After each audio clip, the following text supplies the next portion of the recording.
Hello दोस्तों, आज हम अध्याय 14 सांख्यिकी के बारे में अध्ययन करेंगे। इस चैप्टर में हमें मुख्य रूप से केंद्रीय प्रवृत्ति के माप के बारे में बात करनी है, जो हमें 9वीं क्लास में भी पढ़ने को मिला था। वहाँ भी हमने देखा था कि केंद्रीय प्रवृत्ति के माप से अर्थ है माध्य, माध्यक और बहुलक।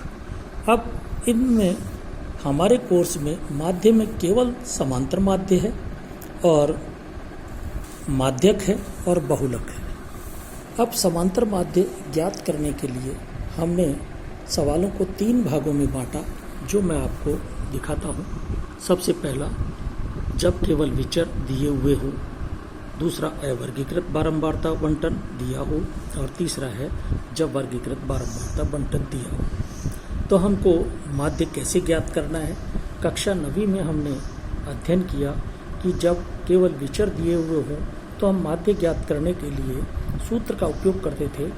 समांतर माध्य x bar equals to sigma x i upon n, जहाँ i बराबर 1 से लेके i बराबर n तक कुछ भी हो सकता है। इसका अर्थ है सिग्मा एक्स आई का मतलब है प्रेक्षणों का योग और n का मतलब होता था प्रेक्षणों की संख्या।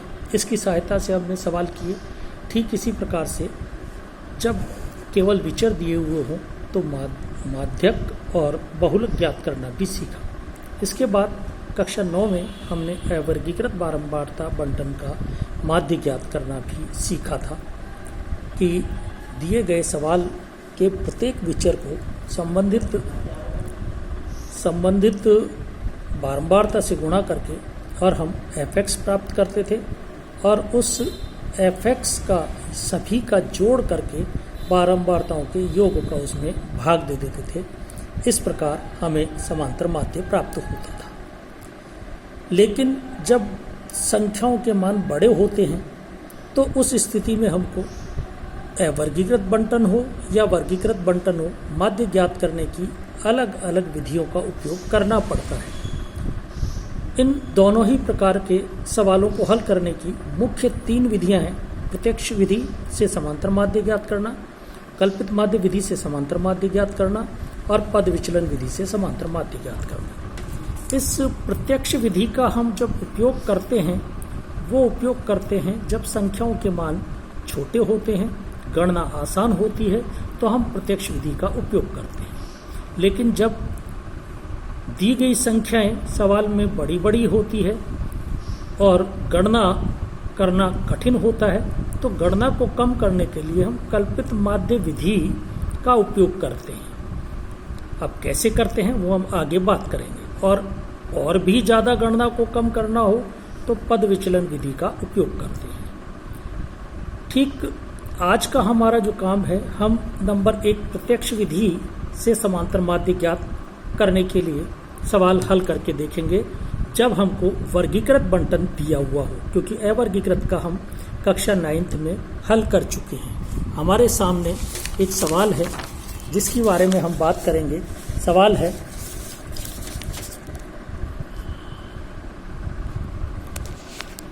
कि एक बंटन हमें दिया हुआ है।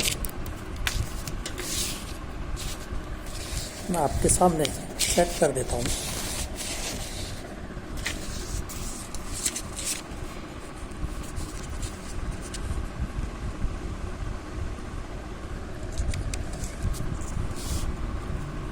ये एक सवाल है जिसे हमको करना है। एक कक्षा के 10 छात्रों का गणित विषय का एक 10 अंक का टेस्ट लिया गया। छात्रों ने निम्न प्रकार अंक प्राप्त किए।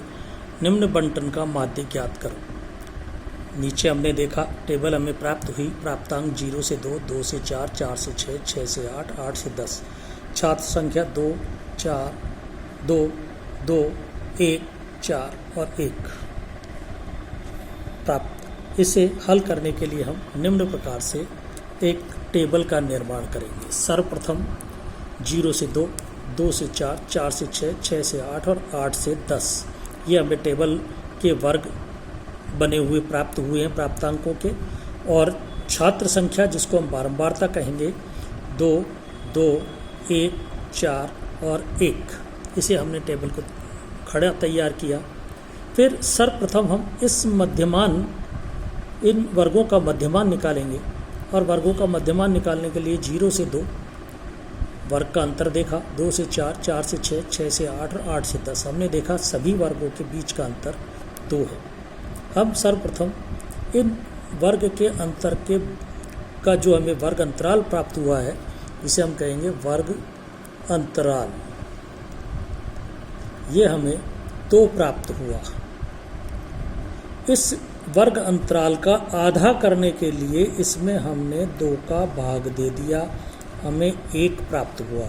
इस 1 को इन निम्न सीमाओं में हम जोड़ते चले जाएंगे तो हमें मध्यमान x प्राप्त होगा।